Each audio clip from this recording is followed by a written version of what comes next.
اعوذ باللہ من الشیطان الرجیم بسم اللہ الرحمن الرحیم۔ شروع اللہ کے نام سے جو بڑا رحم کرنے والا ہے۔ تمام تعریفیں اللہ کے لیے ہیں، وہ نیک لوگوں کا ولی ہے۔ میں گواہی دیتی ہوں کہ اللہ کے سوا کوئی معبود برحق نہیں ہے، وہ یکتا ہے، اس کا کوئی شریک نہیں۔ اور میں یہ بھی گواہی دیتی ہوں کہ ہمارے پیارے نبی محمد صلی اللہ علیہ وآلہ وسلم اللہ کے بندے، اس کے رسول اور آخری نبی ہیں۔ اے اللہ ان پر، ان کی آل پر اور تمام صحابہ کرام پر رحمتیں برکتیں نازل فرما، آمین ثم آمین۔ السلام علیکم ورحمۃ اللہ وبرکاتہ۔ امید کرتی ہوں کہ آپ سب لوگ خیر و عافیت سے ہوں گے۔ آج میں آپ کے لیے اتوار کے دن کا بادشاہ وظیفہ لے کر آئی ہوں، یعنی کہ دولت کا بادشاہ وظیفہ ہے۔ قل هو اللہ احد پڑھنے کے فوائد بتاؤں گی، جس سے بڑی پریشانی آپ کی انشاءاللہ تعالی ختم ہو جائے گی۔ یہ بہت ہی بابرکت مہینہ چل رہا ہے، بہت ہی بابرکت گھڑیاں ہیں۔ اس بابرکت مہینے میں آپ نے اس اتوار کے دن، جو کہ آج کا دن ہے، اتوار کے دن آپ نے جو ایک سورہ اخلاص کا وظیفہ کر لینا ہے۔ جس بھی حاجت کے لیے یہ وظیفہ کریں گے، اللہ تبارک و تعالیٰ آپ کی وہ حاجت کو ضرور قبول فرمائیں گے۔ آپ نے اپنا نام، اپنا مقصد لکھ کر ہم تک شیئر کرنا ہے، تاکہ ہم آپ لوگوں کو اس وظیفے کی اجازت دے دیں اور آپ اپنا جو وظیفہ ہے وہ شروع کر دیں، تاکہ آپ کی جو بھی حاجات ہے، جو بھی دلی مرادیں ہیں، وہ پوری ہو جائیں۔ تو اس وظیفہ پر اجازت کے بغیر، آپ لوگ کسی بھی قسم کی اجازت کے بغیر آپ اس وظیفہ پر عمل نہیں کر سکتے۔ اس وظیفہ کی اجازت میں آپ کو پہلے بتا چکی ہوں۔ تو چلتے ہیں اپنے وظیفہ کی جانب۔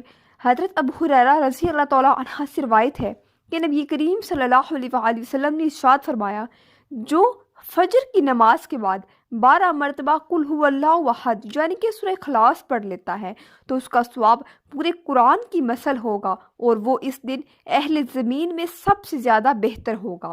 نمبر 2، حضرت ابن عباس رضی اللہ تعالیٰ عنہ سے روایت ہے کہ نبی کریم صلی اللہ علیہ وآلہ وسلم نے ارشاد فرمایا، جو شخص ہر فرض نماز کے بعد قل هو اللہ احد پڑھے گا، اللہ تعالیٰ اس کے لیے اپنی خوشی اور مغفرت لازم فرما دے گا۔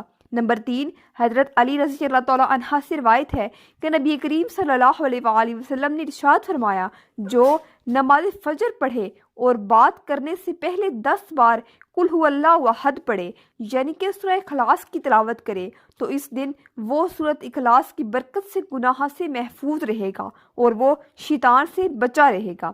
حضرت ابن عباس رضی اللہ تعالیٰ عنہ سے روایت ہے کہ انہوں نے فرمایا، جو 4 رکعت میں 200 بار، ہر رکعت میں 50 بار قل هو اللہ احد یعنی کہ سورہ اخلاص کی تلاوت کرے گا، تو اللہ تعالیٰ اس کے 100 سال یعنی 50 پچھلے اور 50 اگلے سال کے گناہوں کو معاف فرما دیں گے۔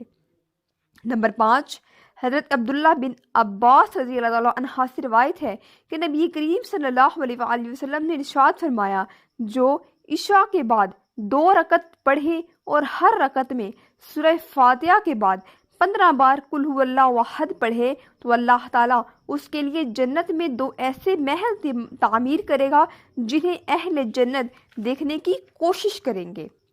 نمبر 7، حضرت انس رضی اللہ تعالیٰ عنہ سے روایت ہے کہ نبی کریم صلی اللہ علیہ وآلہ وسلم نے ارشاد فرمایا، جو رات میں بستر پر سونے کا ارادہ کرے، وہ اپنی داہنی کروٹ پر سوتے، پھر قل هو اللہ احد 100 بار پڑھے، جب قیامت کا دن ہوگا تو اس سے رب تبارک و تعالیٰ فرمائے گا، اے میرے بندے، اپنی داہنی جانب جنت میں داخل ہو جا۔ تو امید ہے کہ آپ کو یہ جو میں نے احادیث بتائی ہیں، وہ آپ ضرور اس پر عمل کریں گے۔ عمل وہی لوگ کر سکتے ہیں جو لوگ ہم سے اجازت مانگیں گے۔ اجازت کا طریقہ میں آپ لوگوں کو پہلے بتا چکی ہوں شروع میں۔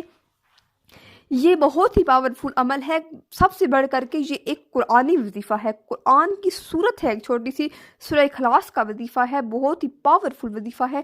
جتنی بھی بڑی مشکل حاجت ہو، جتنی بھی آپ کی کوئی بھی مصیبت ہو، کوئی بھی ٹینشن پریشانی ہو، تو آپ اس وظیفہ کو شروع کر دیں۔ اٹھتے بیٹھتے چلتے پھرتے سورۃ اخلاص کی تلاوت کرتے رہا کریں۔ جو بھی آپ کی دلی حاجت ہے اس کو ذہن میں رکھ کر اس وظیفہ پر عمل کریں، تو انشاءاللہ تعالیٰ آپ کی جو دعا ہے، جو آپ کی حاجات ہے، وہ ضرور قبول ہو جائیں گی۔ تو امید کرتی ہوں کہ آپ کو یہ آج کا وظیفہ پسند آیا ہوگا۔ ملتی ہوں نئی نیکسٹ اسلامک ویڈیو کے ساتھ، مجھے دیجیے اجازت۔